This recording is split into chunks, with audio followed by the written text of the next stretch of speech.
자, 사회복지 행정에 대한 이해에서 이번 시간에 다룰 주제는 사회복지 행정의 가치와 과정 이 부분을 다룰 예정입니다.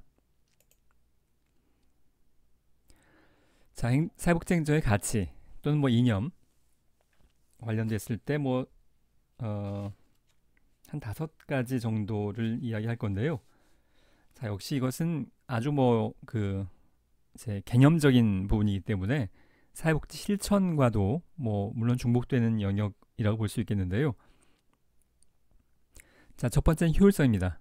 능률성이라고 하기도 하고, 효율성은 비용 대비 효과를 나타내는 것이겠고, 최소한의 자원을 투입해서 최대한 효과를 산출하는 것을 의미하는 건데요. 자, 개념적으로 지금 10억을 투입했어요. 어떤 복지관에서 예산으로. 그래서 100명의 클라이언트를 도왔습니다. 예예요. 근데 예산을 5억으로 절감을 해서 절감을 했어요. 똑같은 업무를 하는데, 그러면 총 예산이 10억이라면 그러니까 5억으로서 100명을 똑같이 도울 수 있었어요. 그러면 결과적으로 10억을 가지고 200명을 돕게 되는 거죠. 이 효율성의 의미예요. 최소의 자원을 투입해서 최대 효과를 산출하는 것인데요. 물론 굉장히 단순 논리를 가지고 이 비유를 했습니다만, 사회복지기관도 돈을 펑펑 쓸 수는 당연히 없죠. 사회복지기관에 사회복지사들이 막 뒤에 금고를 하나씩 갖고 있어서 클라이언트가 오기만 하면 얘기만 해서 내가 다 도와드릴게요. 막 몇천만 원씩 막 꺼내서 도와줍니다. 이런 건 꿈에도 없는 상황입니다. 우리도 제한된 자원을 가지고 실천을 하는 한 기관 운영을 효율적으로 해야 됩니다. 복사지도 아껴야 되는 거고요. 그래서 이면지 써야 되고 그런 걸 의미하는 겁니다. 자, 두 번째 효과성인데요.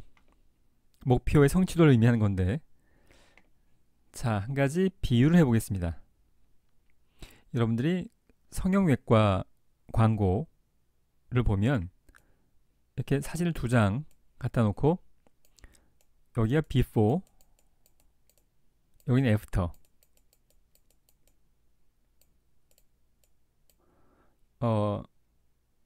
되게 여성들이죠. 원래 외모가 이랬는데 우리 성형외과에서 수술했더니 이렇게 예뻐졌다. 이런 광고를 보게 됐는데요. 그게 효과성이에요. 원래 이랬는데 수술해서 이렇게 예뻐졌다. 마찬가지로 사회복지관에서도 클라이언트가 어떤 상황이 있었어요. 근데 사회복지사가 개입했어요.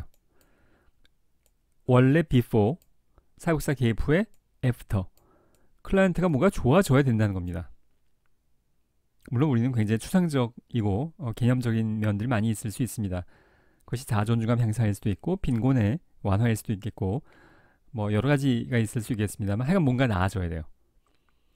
수술했는데 하나도 안 예뻐졌어요. 비웁니다. 그러면 무책임한 거죠.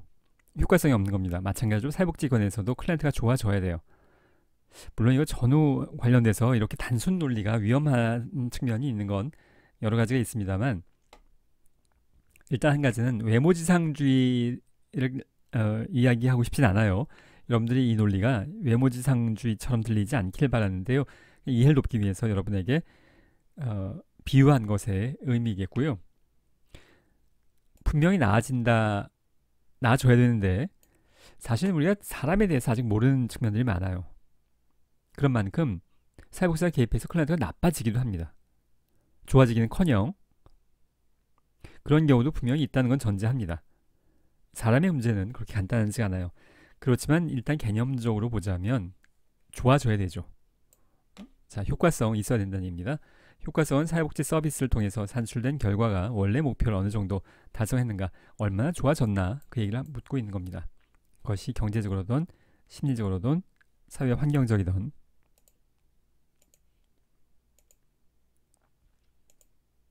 자, 공평성. 사회복지 행정에서 공평은 사회 경제적으로 열악한 계층에게 더 많은 서비스를 제공해야 함을 의미하는 건데요. 자, 우리가 공평성을 형자입니다. 형평이라고 하기도 하고, 기니까 이건 쓰진 않겠는데요. 비례적 평등이라고 하기도 하고 배분적 사회 정의라고도 하는데, 자 지금 이 클래스가 한 25명 정도 되는 것 같은데 25명이 지금 출석 수업 안 하고 있습니다만, 네, 여러분 첫 시간에 출석 수업을 하려고 할 때 떡을 준비해 왔어요. 떡 한 상자 25개가 들어가 있습니다. 여러분이 25명이에요. 출석 수업 가정합니다. 그럼 어떻게 나눠야 될까요? 어떻게 하면 공평하게 나눌 수 있을 거냐 하면, 백설기에 한 덩어리씩 똑같이 한 명이 한 덩어리씩 나눠주면 이게 공평한 것, 이게 사회통념인 건데요. 이게 사실 보편주의적 의미입니다. 근데 이것도 의미가 있을 수 있지만, 우리의 공평성의 또 한 가지 측면은 똑같이 나눠주는 게 아니라 열악한 계층에게 더 많이, 예를 들자면 25명 있는데 그 중에 어떤 학생은 어저께 저녁에 그 고기 뷔페 가서 과식을 하고 왔어요. 그래서 아주 지금 후회하고 있는 중입니다. 아유, 또 다이어트 실패했네, 이러면서 아주 후회하고 있는 중이에요. 그런 학생한텐 이게 필요 없죠. 아, 이거 굶어야 되는데, 지금 다이어트 해야 되는데 이걸 왜 주는 거지? 벌릴지도 몰라요. 근데 또 어떤 학생은 어저께 늦게까지 알바하고 이러느라고 제대로 먹지 못하고 수업에 막 지금 들어왔어요. 그럼 이 학생에게는 떡이 2덩어리 갈 필요가 있을 수 있습니다. 우리는 사회복지 행정에서의 공평이라는 건 물론 어떤 경우에 똑같이 나눠주는 게 공평일 수 있어요. 그게 반드시 나쁘다는 게 아니라, 근데 많은 경우에 사회경제적으로 열악한 클라이언트에게 더 많은 서비스를 제공하는 것을 의미합니다. 그래서 사회복지기관에서 행정적으로 어떤 프로그램이 있을 때 참가자 모집할 때 조건으로 저소득층, 기초수급자 이렇게 한정을 해서 처음부터 신청을 받는 경우가 많이 있습니다. 아무나에게 받지 않고, 그게 사회적 경제적으로 열악한 계층에게 더 많은 서비스를 제공하기 위함의 행정적인 원칙입니다. 모집할 때 기초수급자 우선 뭐 이렇게 할 경우 많아요. 자, 네 번째, 접근성 또는 편의성인데요. 클라이언트가 사회복지 서비스를 쉽게 이용할 수 있도록 제반 여건을 갖춰야 한다는 것을 의미하는데, 접근성을 높이기 위해선 기관의 위치나 교통수단 등 물리적인 요소뿐만이 아니라 서비스 비용, 홍보 등의 여러 가지 요소를 다양하게 고려할 필요가 있겠습니다. 지역 주민들이 또는 클라이언트가 복지관에 잘 찾아오도록 하자는 게 접근성인데요. 물리적으로 어딘가 구석에서 골목 안쪽으로 한참 들어가 있어서 잘 보이지도 않아요. 접근성이 떨어진다는 것의 의미인데요. 근데 이 의미가, 예를 들어 장애인 클라이언트면 계단이 많으면 안 되잖아요. 접근성이 뭐 이제 이렇게 물리적인 것뿐만이 아니라, 그건 당연한 거고요. 서비스 비용, 사회복지기관의 서비스가 다 공짜는 아니에요. 비용을 받을 때도 있는데 그 비용이 너무 높아요. 그러면 안 찾아가게 되겠죠. 홍보, 있는지 없는지 뭘 하는지도 몰라요. 지역 주민들이 복지관에서 그런 것이 다 접근성의 문제이기도 하겠고, 많은 종교법인에서 사회복지기관을 운영을 합니다. 그런데 그 복지관에서 종교적인 상징물, 뭐 어떤 특정 종교를 얘기하는 건 아니에요. 근데 그게 뭐든 간에 뭐 십자가든 불상이든 뭐 하여간 뭐 이슬람의 어떤 뭐든 이슬람은 그 종교적 상징을 없는 걸 원칙으로 하긴 합니다. 자, 뭐 어쨌든 간에 이제 그런 게 있으면, 클라이언트가 지역 주민이 불교 신자예요. 근데 사회복지기관이 기독교적인 상징물을 이렇게 큼지막하게 입고 해놨어요. 그럼 가기 싫겠죠. 갔다가 이거 보고 그냥 안 갈 수도 있습니다. 그게 다 접근성의 의미예요. 정부 보조금을 받는 사회복지기관은 종교적인 면을 드러내서는 안 됩니다. 종교법인에서 운영하는 사회복지기관이라고 하더라도. 왜냐하면 정부 보조금을 받기 때문에 그렇습니다. 정부 보조금은 모든 국민들이 낸 세금이 녹아져 들어가 있잖아요. 여긴 기독교, 뭐 불교, 뭐 이슬람, 뭐 힌두교도 있을 수 있겠고요. 그 세금 모아서 정부 보조금을 주는데, 특정 종교에 관련된 활동을 하거나 또 이제 그런 상징을 지나치게 드러내서는 안 되는 것이 대원칙입니다. 접근성이 떨어지기도 하고요.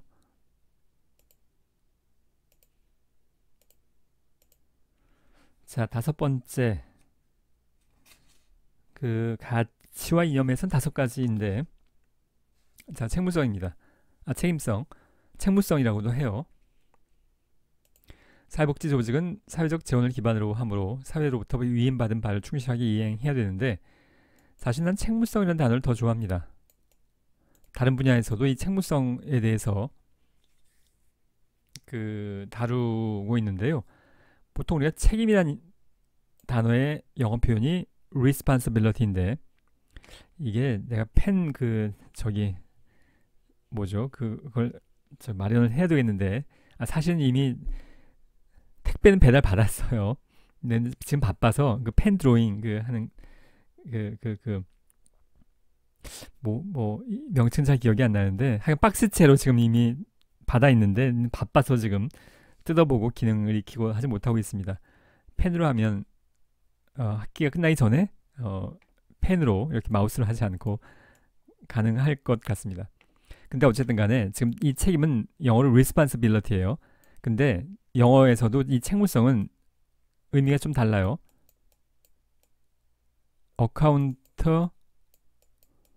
accountability예요. responsibility라고 사용하지 않고, 이 말은 업무에 대한 책임성을 의미하는 거예요. 그냥 책임성은 의미가 포괄적이어서 우리가 연애할 때 내가 너 책임질게. 근데 그건 업무에 대한 책임은 아니잖아요.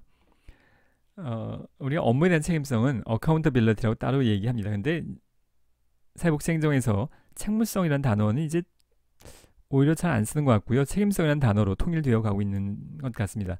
근데 나는 개인적으로는 책무성이라는 단어를 더 좋아하는데, 위임받은 바, 누구한테 위임을 했냐면 사회가 사회복지기관에 위임했다는 겁니다. 자, 지금 우리 사회에 빈곤에 처한 노인이 있어요. 폐지 줍는 걸로 생계를 이어오다가 아파서 지금 그것도 못하고 있어서 굶어 죽게 됐습니다. 그러면 지금 이분을 그대로 내버려둘 수는 없잖아요. 근데 그렇다고 지역 주민들이 나서서 이분을 직접적으로 돕기도 어렵습니다. 자, 그래서 사회복지기관이 이분을 도우라고 그 역할을 위임한 건데, 자, 그래서 일반 시민들이 쭉 있고요. 세금 냈어요. 정부에게. 정부가 사회복지기관에게 세금을 기반으로 운영비를 지원합니다. 정부 보조금. 그래서 사회복지기관 운영에서 이 클라이언트, 이 할머니 잘 도우라는 얘기입니다. 일반 시민들이 생업을 다 제쳐두고 일반 일상생활 접어두고 이걸 도울 수는 없잖아요. 물론 돕는 자문사 역할을 할 수 있지만, 그래서 이걸 지금 제대로 잘 도우라고 정부를 통해서 사회복지기관에게 위임한 거예요. 자, 일반 시민과 정부가 사회복지기관에 정부 보조금으로 운영비 줄 테니까 사회복지사 채용해서 월급도 주고 잘 도와라 라고 사회가 사회복지기관에게 위임한 겁니다. 그렇다면 위임받은 바를 충실하게 이행하는 책임있게 이행을 해야 될 텐데요. 그게 책임성이에요. 그 말의 의미는 효과적으로 효율적으로 업무를 진행을 해야겠고요. 또 투명하게 해야겠죠. 정부 보조금 10억 받았는데 영수증도 하나도 안 남아있고 장부도 없어요. 책임성이 없는 거죠. 그 밖에 여러 가지 내용들이 클라이언트가 만족할 수 있어야 되는 것도 이 책임성에 포함되고요. 하여간 전반적으로 책임있게 업무 수행을 하라는 얘기입니다. 사실 이 책임성의 세부적인 내용은 굉장히 여러 가지가 포괄적일 수 있어요. 한두 가지가 아니고. 근데 하여간 책임에 포함되는 여러 가지는 다 여기에 해당이 될 수 있겠습니다. 자, 사회로부터 위임받은 바. 사회가 우리한테 위임했어요. 이 클라이언트 잘 도우라고. 그럼 책임있게 잘 도와야겠죠. 그걸 이야기하는 겁니다.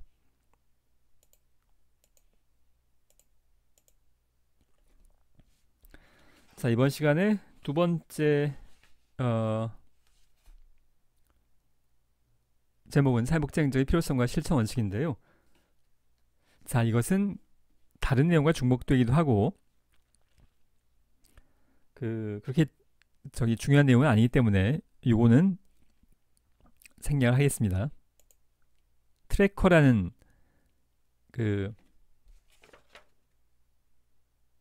학자가 실천 원칙에 대해서 이야기한 것. 자, 요거는 생략하겠고요. 그렇게 중요한 학자는 아니에요. 자, 여기서부터 하겠습니다. 자, 일반 행정과 사회복지 행정의 비교라는 측면인데요. 첫 번째 유사점으로는, 그러니까 일반 행정, 일반 조직, 사회복지 기관뿐만이 아닌 일반 회사들을 다 포함하는 겁니다.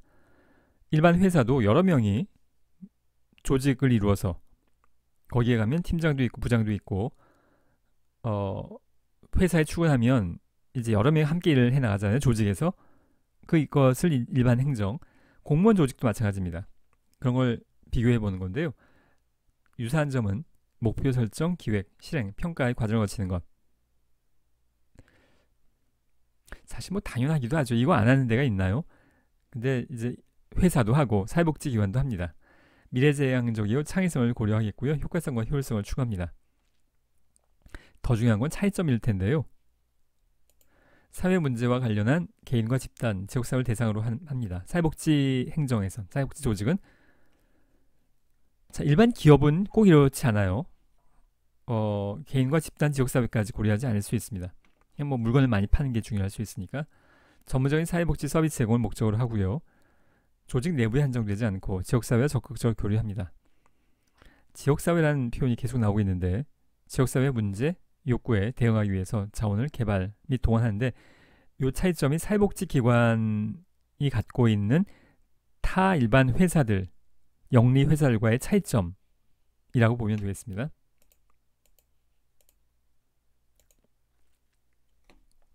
자, 이제 마지막 주제로 한 4페이지 정도에 걸쳐서 사회복지 행정의 과정을 볼 텐데요.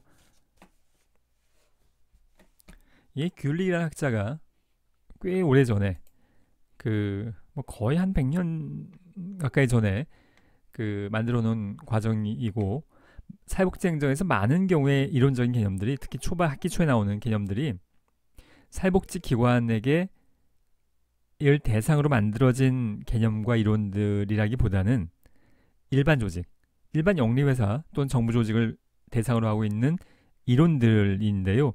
그 내용을 사회복지 조직에도 적용한다. 그러니까 사회복지 조직을 대상으로 고유한 이론이 막 발전한 경우는 그런 건 별로 없어요. 거의 대부분의 이론과 개념들이 사회 전반의 영리 일반 회사들, 정부 조직들, 조직들을 잘 운영하려고 하다 보니 기획이 필요하더라.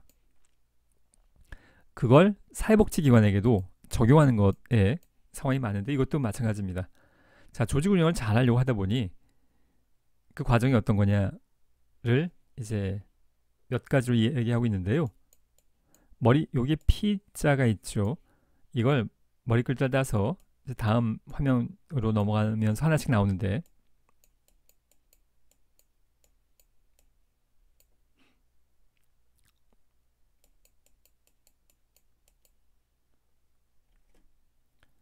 자, POSD, 이거 좀 작게 그려야 되는데, 여기 좀 작게 그려야 됩니다. POSD, CO, R, B가 빠졌습니다.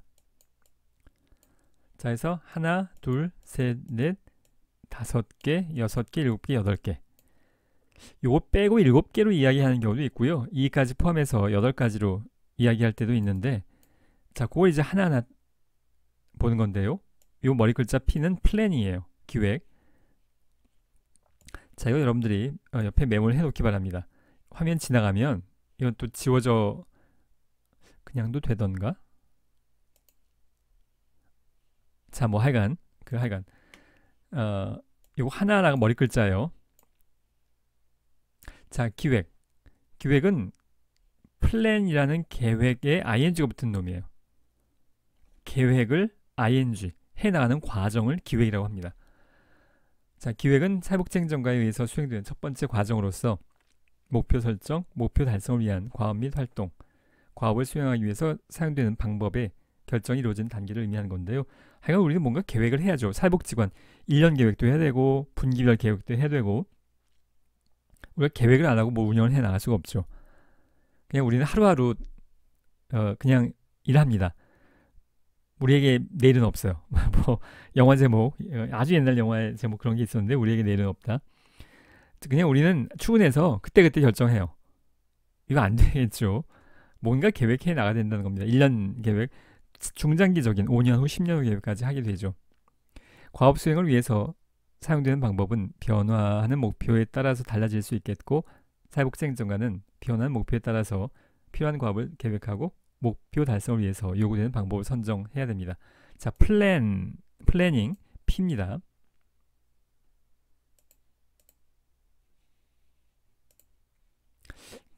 자, 좀 지저분해졌습니다만 그대로 두고 진행을 하죠. 자, 이번엔 O예요. O는 오르가나이징의 O예요. 자, 조직. 사회복지기관에도 부서가 있습니다. 아동복지팀, 노인복지팀, 뭐 복지 1팀, 복지 2팀, 또는 뭐 사례관리팀 이렇게 부서가 있을 수 있겠는데요. 조직이 일정 규모 이상 되면 그게 조직의 의미예요. 업무가 할당되고 조정되는 공식적인 조직 구조가 설정되는 과정이고요. 또 직급 체계가 있죠. 팀장, 부장, 기관장 또는 뭐 기관 규모가 크면 부관장이 있기도 하고 중간에 사무국장이 있기도 하고 그걸 어떻게 할 거냐가 이 조직의 의미예요. 우리 복지관의 조직 편제를 어떻게 할 건지 팀을 어떻게 나누고 직급을 어떻게 나눌 거냐 그 문제가 이 조직에 해당하는 거고요. 이제 이런 내용들이 지금 첫 시간이어서 첫 주여서 그런데 앞으로 물론 더 자세히 나옵니다. 사회복지기관의 구조는 일반적으로 정관의 규정이나 운영 지침서 등에 기술되어 있고요. 조직 구성에 있어서 구성원 간의 갈등이 초래되지 않도록 구성원들의 역할과 책임이 분명해야겠고 사회복지행정관은 구성원들에게 조직 구조를 명백히 이해시켜야 되겠습니다. 자, 조직, 오르가나이징.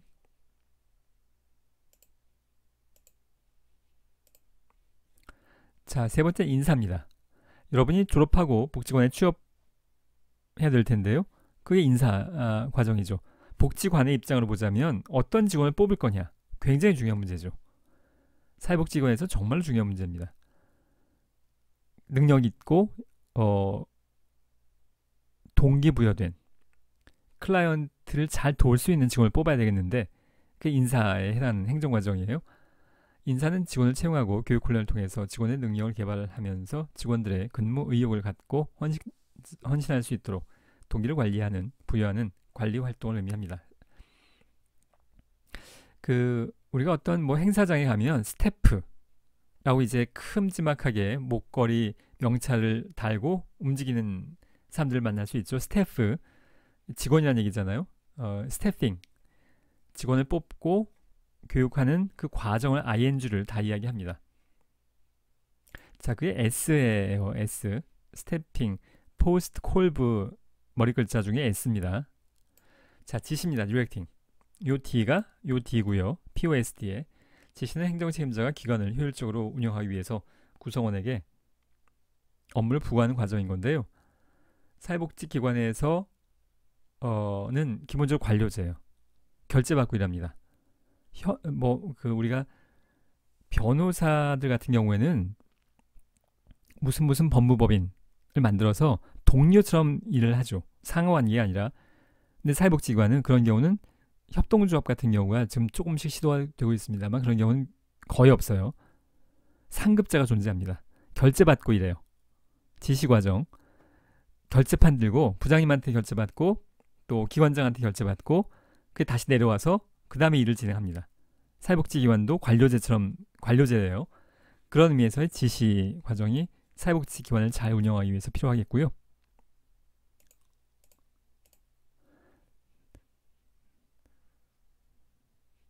자, 뭐 그런 대로 아직 볼만하죠. 빨간색이.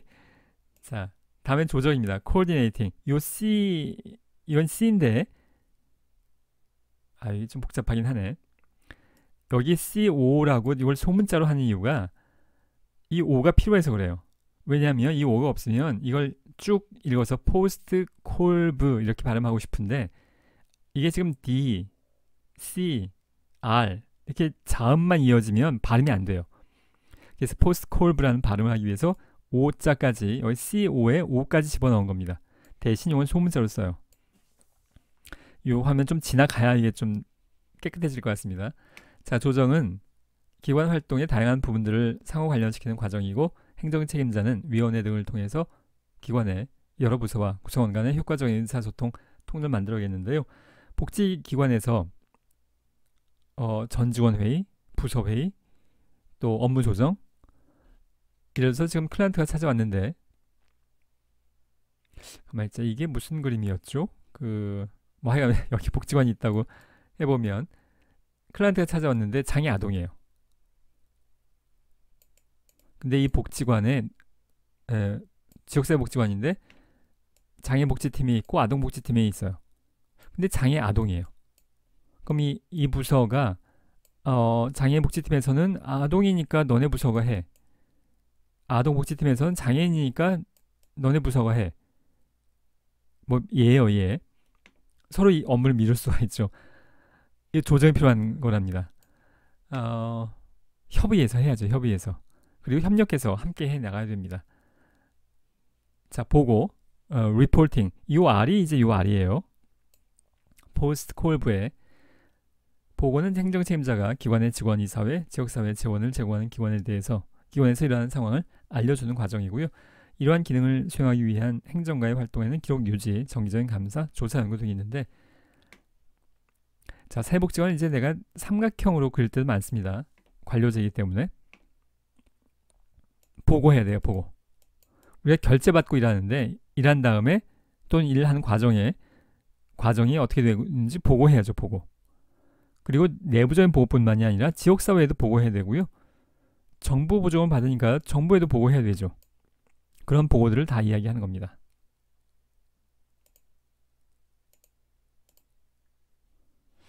여전히 좀 8번 평가 마지막인데, 자, 이번 재정이에요. 재정. 버지팅입니다. 요 B가 요 B예요. 자, 이제 지웁시다. 자, 다시 한번 쓰면 POSD C의 요 소문자 O예요. 코디네이팅에 O가 발음을 하기 위해서 O를 집어넣은 겁니다. 그리고 R, B, E 요 8가지가 하나, 둘, 셋, 넷, 다섯, 여섯, 일곱, 8개 머리 글자를 끌어온 겁니다. 그래서 이걸 포스트 콜브라고 발음해요. 이 과정 8가지 단계를. 자, 재정입니다. B. 요거예요. 요거 B. 재정은 사회복지기관의 운용에 있어서 핵심적인 요소로서 조직의 목표 달성을 위해서 필요한 재정 자원을 합리적이고 계획적으로 동원하고 배분하면서 효율적으로 사용, 관리하는 과정인데요. 예산 편성, 예산 집행, 감사 과정이 있습니다. 복지관에 재정이 있어야 사회복지사들도 월급 받고 일을 하게 됩니다. 자, 재정 하나의 주제로 앞으로 다룰 건데, 사회복지기관도 하여간 재정이 없으면 문 닫아야 됩니다.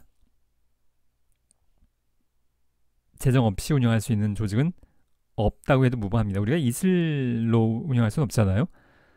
자, 재정이 있어야 됩니다. 그걸 잘 관리해야겠죠. 행정 관점에서. 자, 마지막에 평가인데요.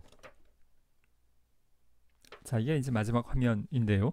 기관의 목표에 비추어 전반적인 활동의 결과를 평가하는 과정이고요. 효과성 평가, 효율성 평가, 그 외에 또 평가 관련돼서 앞으로 많이 하게 될 텐데요. 자, 사회복지기관에서 지역사회는 장애인을 도왔습니다. 정보 좀 받아서 잘 도왔어요. 평가를 해봐야죠. 정말로 잘 도왔는지에 대한 효과성, 효율성, 정말로 도움이 됐는지를 평가하는 과정이 필요할 텐데요. 그게 이제 마지막 evaluating, 요 2가 요 2입니다. 그래서 8가지를 머리 글자를 따서 post colv 이렇게 발음을 하는데요. 요거는 이제 coordinating에 O까지 들어가는 겁니다. 발음상 O가 있어야 이게 발음이 잘 돼서 S, D, C, R, B 이렇게 쭉 있으면 발음이 안 돼요. 자, 그래서 여기까지가 사회복지행정의 과정이었고요. 이제 이 내용들은 초반은 아무래도 전체 과정의 개관입니다. 하나하나 앞으로 다룰 기회가 있게 됩니다. 자, 이번 시간 여기까지 하도록 하겠습니다.